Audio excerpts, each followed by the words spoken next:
The Indiana Fever just pulled the pin on their own grenade, and the explosion has rocked the entire WNBA to its core. 4 players gone, a locker room divided, a superstar unprotected. What was supposed to be the rise of a dynasty now looks like the birth of another disaster. This isn't just an off-season move, it's a meltdown in slow motion.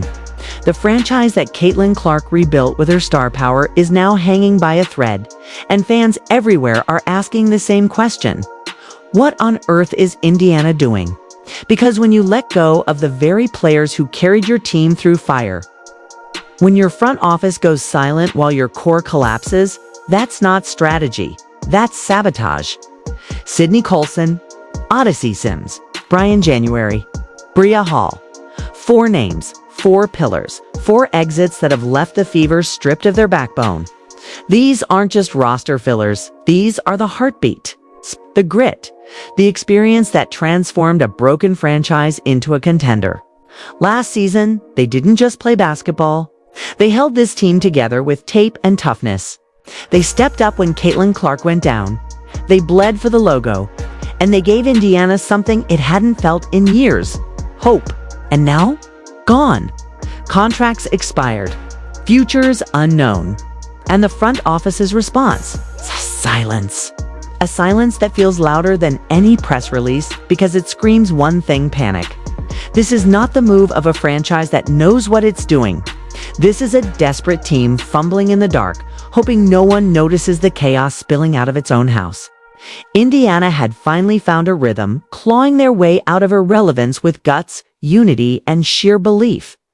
They fought their way to the semifinals, taking the mighty Las Vegas Aces to 5 games when everyone expected a sweep. That wasn't luck, that was leadership. Sims led from the front, January guarded like her life depended on it. Colson ignited the locker room, and Hall gave them energy off the bench. Those 4 were the glue. And now, the glue's gone. The cracks are already starting to show. The problem isn't just who they lost: leadership, chemistry, and identity. For the first time in years, Indiana looked like a real team, not just a rebuilding project. But in a single offseason, all of that progress has been shredded. Fans who believed this was the dawn of a new era are now watching the same nightmare replay itself again. They've been here before: false promises, empty confidence, and a roster that falls apart the second it starts to click. But this time, it's different. This time, the stakes are higher. Because this time, Caitlin Clark is in the middle of it. Clark isn't just a player. She's the reason this franchise even matters again. She's the ticket seller, the headline maker, the phenomenon that dragged the Fever back into national relevance. When she takes the floor, arenas sell out. When she speaks, the league listens. But even a generational player can't thrive when the team around her is collapsing. Indiana should be building a fortress around her rotting veterans, surrounding her with shooters and locking down leadership. Instead, they've gutted the very foundation that made her debut season possible. That's not just bad management, it's malpractice. And the timing couldn't be worse. These departures come right as the WNBA's free agency window looms. And with CBA negotiations still freezing movement, the Fever can't even start damage control. The front office is trapped, powerless to make moves, while the rest of the league circles like vultures. Teams like the Dallas Wings and New York Liberty are already preparing to poach whatever talent Indiana can afford to keep. It's like leaving your car running with the doors wide open. Someone's going to take advantage, and Indiana knows it. The problem: they don't seem to care. Even worse, rumors are swirling around Kelsey Mitchell. It's one of the league's deadliest scorers and the Fever's offensive anchor, averaging 22 points and shooting nearly 40% from deep. Mitchell was supposed to be Clark's running mate, the perfect backcourt balance dot, but now whispers of trade talks are spreading, with teams like Dallas reportedly interested. If Mitchell walks, the Fever don't just lose a star, they lose credibility. Because how do you claim to be building around Clark when you're dismantling the pieces that make her thrive? What's even more infuriating is that Indiana had the resources to prevent all of this. They have cap space, sponsorship money, and one of the most marketable players in sports. They could have re-signed their veterans early, secured depth, and built momentum. Instead, they hesitated. They stalled. They let contracts expire, hoping things would magically fall into place. But this isn't Luckit's leadership. And right now, that leadership is nowhere to be found. The Fever front office keeps preaching patience, but patience doesn't win championships. Action does. Direction does. Competence does. Coach Stephanie White now stands at the center of the storm, tasked with turning this broken puzzle into something coherent. Her system relies on rhythm and trust, both of which just walked out the door. White's track record shows she can develop talent, but she's never thrived in chaos. Her offense worked when there was stability, when veterans like January and Sims anchored her schemes. Now she's left rebuilding from scratch, juggling injuries, uncertainty, and a roster that could look unrecognizable by training camp. No coach can win like that, not even with Caitlin Clark on the floor. The irony is brutal. The Fever finally had what every rebuilding team dreams of: momentum. The Caitlin Clark effect wasn't just about tickets or headlines. It was about belief. For the first time in a decade, Indiana Fever basketball meant something again. Fans were proud, players were motivated, and the league was watching. And now the front office has managed to fumble that gift. They're acting like a small market team afraid to spend. Even though they've got the most valuable player in women's basketball sitting on their roster, it's baffling, it's frustrating, and it's painfully familiar. Because, let's be honest, this is what bad franchises do. They build up just enough to get fans excited, then tear it all down when it matters most. They talk about long-term plans and strategic resets, when really, it's indecision disguised as leadership. The Fever are playing checkers in a league full of teams playing chess. While the Aces and Liberty reload, Indiana experiments. While other teams secure their stars, Indiana gambles. And every gamble costs Caitlin Clark another season of her prime. This isn't rebuilding, it's regression. It's the same old story dressed in new jerseys. And the scariest part? The longer Indiana pretends this is normal, the faster the cracks widen. The front office can spin it however they want, but fans see the truth. The Fever didn't just lose 4 players, they lost their pulse. They lost the energy, the unity, the leadership that carried them through fire. And unless something changes, they might lose their superstar next. Because Caitlin Clark can't carry a broken franchise forever. Not when the people in charge seem determined to break it themselves. Right now, the Indiana Fever aren't building a future, they're burning one.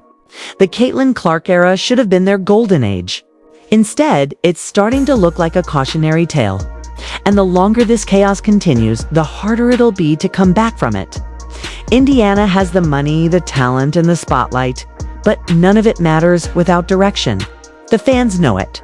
The players know it. And deep down, somewhere in that quiet front office, the Fever know it too. The Fever know it too. The Indiana Fever didn't just drop a bomb there standing in the wreckage pretending it's fireworks. This isn't a rebuild. It's an implosion dressed up as progress. What the front office is calling strategic flexibility looks more like self-destruction to anyone paying attention.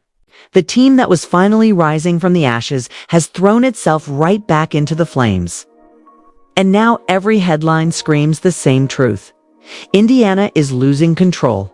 The trust is gone, the plan is gone, and if they're not careful, the one player they can't afford to lose, Caitlin Clark, might be next. Because this isn't how you protect a superstar. This is how you push one to the edge. Inside the locker room, the ripple effects are already being felt. Players talk. They see who's gone and who's next. They know the energy that once fueled this team has vanished overnight. Veterans like Sims in January weren't just names on a stat sheet. They were the emotional spine of this roster. They gave the Fever an edge, a voice, a culture. Without them, the chemistry collapses. Practices feel different. Games will feel empty. The players who remain are left asking questions no one in management seems willing to answer. And that silence, that total absence of leadership, is exactly how franchises fall apart from the inside out. Let's call it what it is. The Fever are gambling with their future. Every decision they've made this offseason screams confusion. You don't let four rotational players walk in the middle of a fragile rebuild unless you have replacements ready, and they don't. You don't let your locker room leaders drift into athletes unlimited without securing their return. You don't keep your fan base in the dark when you've spent the past year begging for loyalty. And yet, Indiana's front office has done all three. The message is clear: they're improvising. And improvisation doesn't win championships. It builds chaos. Fans are furious, and rightfully so. This was supposed to be the moment where everything changed. The Caitlin Clark effect was supposed to be the spark that ignited a new golden era of Fever basketball. Instead, it's turning into déjà vu. For years, the Fever have promised growth, promised patience, promised progression every time. They end up right back where they started. The irony is painful. The most valuable player in women's basketball is wearing their jersey. And yet the team around her looks more unstable than ever. You can feel the frustration pouring out across social media. Protect Caitlin. Fire the front office. Here we go again. The Fever have turned what should have been optimism into outrage. And the longer this mess drags on, the louder that outrage will get. And here's where things get really dangerous. When a team loses trust in its own leadership, it spreads like wildfire. You can't rebuild morale with a press conference or a PR tweet. Players remember who stood by them. They remember who let them walk. Odyssey Sims has already hinted that she's focused on her future, not Indiana's. Brian January is too respected in the league to wait around for a call that may never come. Sydney Colson, with her personality and leadership, will be welcomed anywhere. Bria Hall, still young, still hungry, will land somewhere that values her consistency. Indiana didn't just lose talent, they lost loyalty. And loyalty in the WNBA is gold. Once it's gone, it's nearly impossible to get back. Meanwhile, Caitlin Clark and Aaliyah Boston are watching this unfold in real time. Clark's leadership is unmatched, her competitive fire, her work ethic, her ability to elevate everyone around her, but she's not a miracle worker. She can't build team chemistry by herself. She can't absorb every hit, every failure, and every empty roster spot forever. The Fever's job is to make her life easier, to build a system that allows her to lead without breaking. Instead, they're making her job harder. Every roster hole, every unanswered question, every ounce of uncertainty falls back on her. And if Indiana doesn't fix it fast, frustration will follow. Not because Clark wants out, but because she deserves better. And let's be honest, so do the fans? They've endured years of mediocrity and mismanagement. And just when the light finally broke through, the organization pulled the plug. They packed arenas. They bought jerseys. They believed. And now they're being told to trust the process again. But how many times can you trust a process that keeps burning itself down? The Fever's front office has to realize that the fan base isn't fooled anymore. They see the pattern. Every few years, the same thing happens. New slogans, new promises, same results. Only this time, they're playing with something far more valuable than draft picks or cap space. They're playing with the future of the most influential player the WNBA has ever seen. What's worse is the timing. The ongoing CBA negotiations have frozen free agency, leaving teams powerless to act. It's chaos league-wide, but for Indiana, it's catastrophic. Their roster is already bleeding, and now they can't even apply a bandage. Until the CBA is resolved, they can't re-sign their veterans, can't trade, can't even extend offers. That means every day of silence is another day of regression. Every headline about uncertainty chips away at what little stability they have left. For a young team, that's fatal. The Fever needed momentum heading into the offseason. Instead, they're stuck in neutral while their rivals accelerate. And those rivals are ruthless. The Las Vegas Aces are reloading for another title run. The New York Liberty are keeping their core locked in. The Dallas Wings are hungry and aggressive. Every one of those teams has structure. Every one of them has a plan. Indiana, they have question marks. And question marks don't win games. They create excuses. If the Fever think the league is going to wait for them to figure it out, they're dead wrong. The WNBA has no mercy for teams that hesitate, and Indiana's hesitation is already costing them. The longer they drift, the more the gap widens, and by the time they realize it, it might already be too late. The scariest part: this could have all been avoided. The Fever had everything they needed to stay competitive: money, talent, and the most powerful marketing force in women's sports. All they had to do was keep their core intact and build around it. Instead, they tore it apart. It's like watching a team score the game-winning shot, then throw away the ball in celebration. The front office keeps insisting they're confident in the direction of the team. But confidence without results is delusion. And delusion is exactly what this looks like right now. This offseason was supposed to be the bridge between potential and greatness. Instead, it's the line between hope and heartbreak. Indiana has turned its best opportunity in a decade into a cautionary tale in just a matter of weeks. The question isn't whether they can fix it, it's whether they even know what needs fixing. Because every move they've made so far says the same thing: they don't. And if that doesn't change soon, the Caitlin Clark era could end before it ever truly begins. The Fever have the spotlight. Now they need to prove they deserve it. Because if they don't, this won't be remembered as a rebuild. It'll be remembered as the moment the Indiana Fever burned down their own future. The Fever burned down their own future. Here's the real bombshell: if you think the storm has peaked, think again. The aftershocks are just beginning, and the Fever's front office might not survive the quake. Behind closed doors, sources are whispering about tension between the players, between the coaches, even between the executives who once stood shoulder-to-shoulder rebuild. The cracks are showing. Meetings are getting heated. Words like accountability and loyalty are being thrown around like accusations, not values. Everyone's pointing fingers and no one wants to take the blame. The truth is, the Fever's biggest enemy isn't another teammates themselves. Caitlin Clark, once the glowing face of a new era, is now being forced into a role no rookie should ever have to play: the stabilizer. The leader, the public peacekeeper for a franchise spiraling in slow motion. She's trying to stay composed, showing grace in interviews, but even her calm can't hide the storm behind her eyes. You can sense it's the frustration, the disbelief. How does a team waste this kind of moment? How do you take the most electrifying player in basketball and surround her with uncertainty instead of support? Caitlin's talent deserves structure, not dysfunction. And yet, Indiana seems determined to test just how much chaos she can carry before she finally cracks. Meanwhile, the league is watching, and not quietly. Rival GMs smelled blood in the water. Scouts are circling, waiting to see which Fever players might demand trades or quietly request releases. Agents are calling around, floating what-if scenarios that would have been unthinkable a few months ago. And you can bet ESPN, Bleacher Report, and every sports show with a mic is gearing up for the same storyline.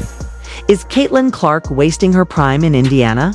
It's the narrative no franchise ever wants to see attached to their name. But unless something changes fastidious, the one Indiana's writing for itself. Fans, too, are running out of patience. Social media is on fire, and hashtags like #SaveCaitlin and #FeverFreeFall are trending for all the wrong reasons. You can feel the heartbreak in every comment. Loyal supporters who believed in the rebuild now watching it crumble piece by piece. The same fans who packed Gainbridge Fieldhouse every night, who turned Fever games into national events, now feel betrayed. They're not just losing faith, they're losing hope. And in sports, hope is everything. Once that's gone, rebuilding becomes almost impossible. Because you can replace players, coaches, even executives, but you can't replace belief. And yet, there's still one faint glimmer buried in all this mess. The players who remain, Aaliyah Boston, Nalissa Smith, Christy Wallace fighters who know what it means to grind through adversity. They've seen this franchise at its lowest, and they're not ready to give up just yet. There's still a heartbeat, even if it's faint. The question is whether the front office will hear it or drown it out with more bad decisions.